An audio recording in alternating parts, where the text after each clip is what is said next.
Africa expedition. Just take a look.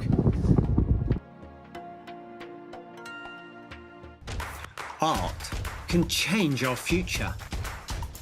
Travel with me, artist John Dyer and artist Joanne Short. Be inspired by endangered environments, plants and animals, and learn about tribal culture. Paint, connect, exhibit and change. It's a last chance to paint. I'm artist John Dyer and I'm hoping to inspire you all to do your best paintings and to really connect to the natural world so that you and I can all be the change in our fight to help wildlife and climate change and make the world a better place. Hi, I'm artist Joanne Short and I'm here to do photography, blogs, writing and to tell you all about our adventures in Africa.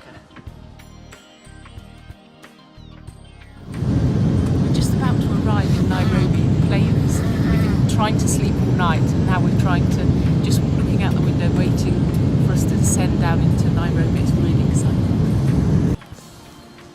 We're in Kenya, we're at the airport. This is Martin, who is going to drive us around Kenya.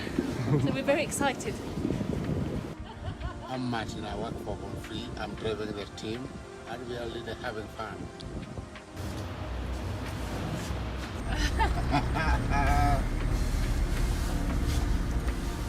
So we're in the Born Free Land Rover and we're heading to the Born Free office to say hi to the full team. Joe's in the back there and Martin is driving. And they've got lots of amazing artistic sculptures here of the wildebeest and zebra and hippos right outside the airport, so you get a real flavour of what we're going to expect or what we're going to see on this adventure. So apparently this is Nairobi National Park and any animals we see in there will be real, but we're on a motorway right around the edge. It looks incredibly dry. I'm going to ask Phoebe about how dry this is. I just swung you off for the first time. Ali, welcome. We're at Born Free Foundation building and look, it's beautiful here. Flowers and this is Phoebe. He's going to look after us for the week. So very excited to meet you. Nice to meet you So too. nice to be here. Yeah. Looking forward to the next 10 days.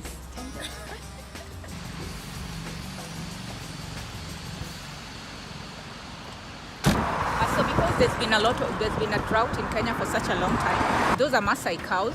They've walked 300 kilometers from their homes to Nairobi town to look for pasture. But even here when they come, there's no pasture because either they're going into somebody's lawn or someone's private land. So it's a big problem for them. And then you're finding that at night they have to lay down somewhere. It's quite frustrating for them. The drought has been very devastating.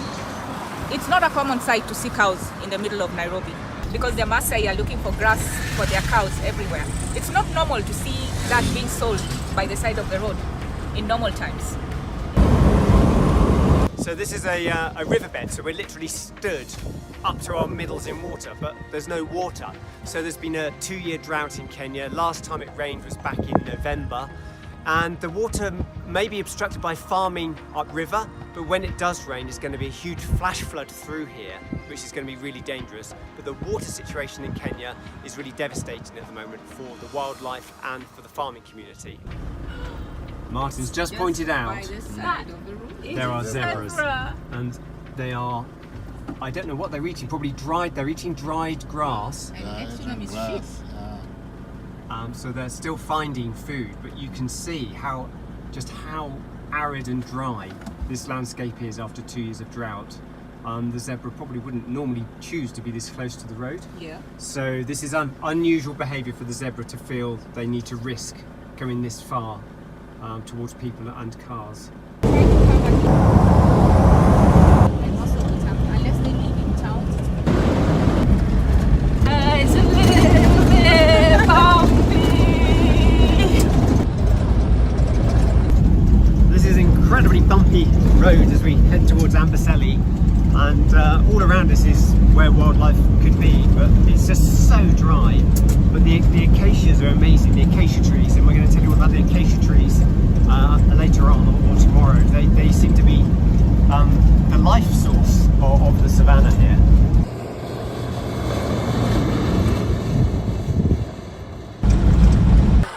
met this lovely group of ladies with their craft. So come and have a look at some of their craft. Can you show the camera their craft? They've got this lovely parrot and they make this lovely beadwork. All these bracelets. And look at the necklaces. And look at their clothing. How beautiful the Martin likes the Land Rover, so who needs roads? We're just going through a load of sand now. So the last time that the Born Free team were here, which wasn't even, it was last year probably, this was part of Amboseli Lake. And look how dry it is and how no water at all. So these poor animals are struggling to survive without the water that used to be here. There are lots of ostrich here.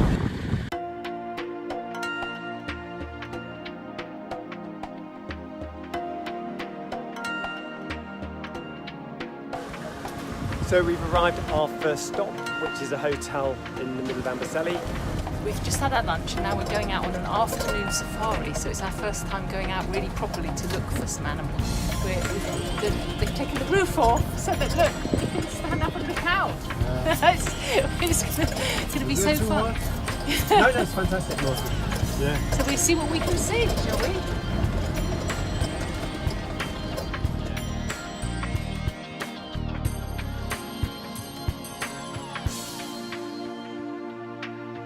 Over there, John is videoing a lion. So he's photographing a lion over there. Over the other side there's another one coming out of the bush, which is quite unusual to see the lions. Really very lucky to get to see them. It's really great to know we've got Class 4 at the Grange Primary School following us, so do some great art and I look forward to seeing it on the World Gallery soon.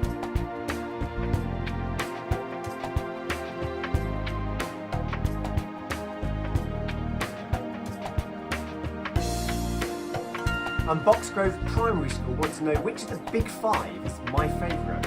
Well, the rhino is my favourite. And why? Because I think the story of the two northern white rhino, the last ones on planet Earth, is a really important one. So that's really connected me. And we're going to go and visit them in a few days' time, and you can come too.